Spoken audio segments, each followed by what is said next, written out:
Hello everyone, I'm Roger. Thank you for watching. In this video we are going to go over chordal root relationships that are a fourth or fifth apart. In the earlier videos we went over chordal root relationships by second, chordal root relationships by third, and this is the third category from the Tonal Harmony Coscapane Chapter 6 where they talk about chordal root relationships, and it's a whole chapter on root position part writing. I saved chordal root relationships by fourth or fifth for last because it tends to be the most nuanced. It can actually be divided into three subcategories, which is why I have three examples of the same progression in the key of G major, one moving to 4, so that we can go over those three subcategories.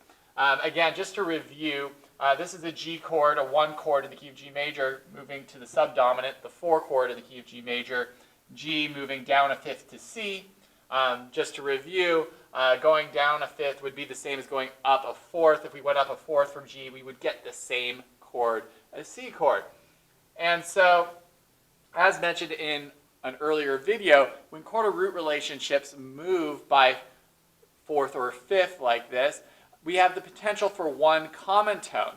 And in three of these subcategories, we are going to keep that common tone in the same voice, but in one of them, you'll find that we actually will not.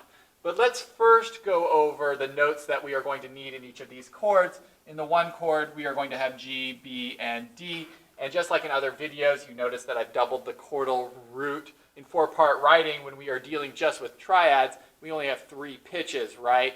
And since we have 4 voices, we're going to have to double one of those notes. So with root position triads, the tendency is to double that chordal root.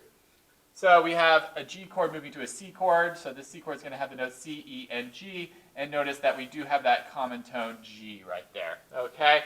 And in this first subcategory of chordal root relationships that are a fourth or fifth apart, we will keep that common tone in the same voice. And out of these 3 subcategories, this first one that I'm about to show you and the second one are the most common. The third one is more rare, and you can probably get through your whole life without doing the third subcategory, but we're going to go over all 3 anyways. So let's keep that G in the alto voice. That's the common tone. We want to keep it in that same voice. And then we will move the other voices by step. If we move the D in the tenor up by step to E, that will give us a complete triad, and then the soprano can move up to C to double the chordal root. This subcategory, which we'll just call subcategory 1, is referred to as common tone plus stepwise motion. Right? The G is the common tone, and it's in the alto, and then the other voices move by step. The second subcategory is referred to as similar motion by second or third, and we'll talk about what that means in a moment. By second and third. In this particular voice leading, we will not keep the common tone in the same voice. We will not keep that G in the alto. And the upper 3 voices will actually move in the same direction by melodic second or third. That's what the similar motion by second or third is referring to. It's referring to those upper 3 voices and how they will move. In this case, they will all move down.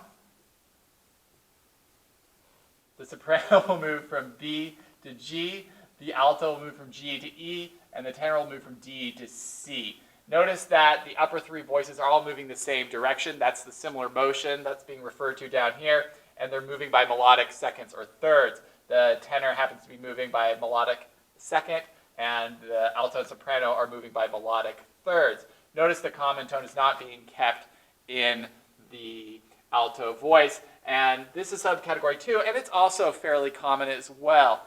And you might ask, well, why would I do that instead of number 1? Well, sometimes you want your melodic line to do something a little bit different, and so it might require the other voices to move by similar motion, second or third. We'll see that in a moment. Now, the third subcategory is referred to, I believe, as tertian leap, whatever that means, right? Tertian leap, common tone, plus stepwise motion. This is actually describing how the upper 3 voices will move. This tertian leap is referring to the B in this particular voicing in the soprano. It is referring to the chordal third of one particular triad, in this case the tonic triad, leaping to the chordal third of the triad that we will move to. So in this case we're moving to the 4 chord, which is a C chord, and the chordal third of that C chord will be an E. And so what we're going to do in the soprano is have that B, have the soprano leap from B to E. And you'll notice that the B is the chordal third of the tonic triad, and the E is the chordal third of the subdominant triad. So that's what I mean by the chordal third of one triad leaping to the chordal third of the next triad. At that point, we can do the next thing on our list here. Keep the common tone in the same voice, which is the G in the alto, and then move the remaining voice by step, which would go down to C, so we could have that doubled chordal root.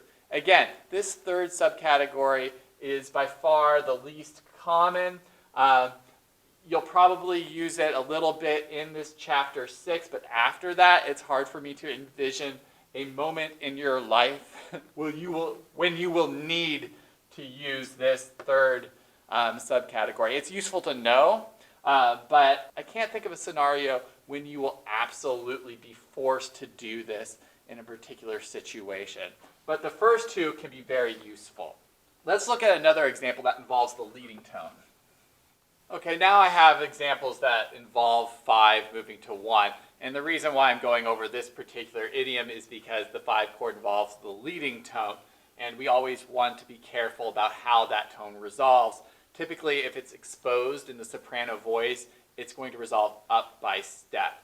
Now, in the first 2 examples, the leading tone, which is F sharp, is in an inner voice. So it could move up by step, or it could actually move down to the chordal fifth of the next chord, to the D. And I'll show you both of those examples right now. So if we use method 1 here, we'll keep the common tone in the same voice, which is going to be a D between these 2 chords, the D chord and the G chord. So if we keep the common tone in that tenor, then we're going to move the remaining voices by step, and that will give us a complete tonic triad with a doubled chordal root. Notice the leading tone, which is in an inner voice, is moving up by step to its tendency. But if we use method 2, which we'll do over here, we'll notice that the leading tone will not resolve up by step because all these voices are going to move by similar motion by second or third. And that will look like this. Again, we have a complete tonic triad and a doubled chordal root, but we're going about it a different way than we did over here. Over here we used method 1. Over here we used method 2. The leading tone in an inner voice, the alto, doesn't have to move up to G, and in this case is actually skipping down to the D. Sometimes people refer to this as frustrating the leading tone. Okay, whatever. But if the leading tone is in the soprano voice, which we see right here, we can't use method 2 because it's exposed, and the tendency is for this to resolve up to scale degree 1, up by step. And so in this particular instance, method 1 is going to be the most common. The common tone can be kept in the alto voice, and then the other voices would move up by step, which will resolve the leading tone properly.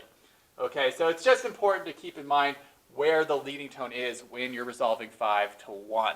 If it's in an inner voice, then you can use method 1 and method 2, but if it's in the soprano voice, then you're forced into actually using method 1 as opposed to method 2. And that about covers it. In the next video, I'll do examples where we actually use all 3 types of chordal root relationships, seconds, thirds, and fourths as well, so we can kind of get some more practice with that. Thank you very much for watching. I hope you enjoyed this video, and please subscribe.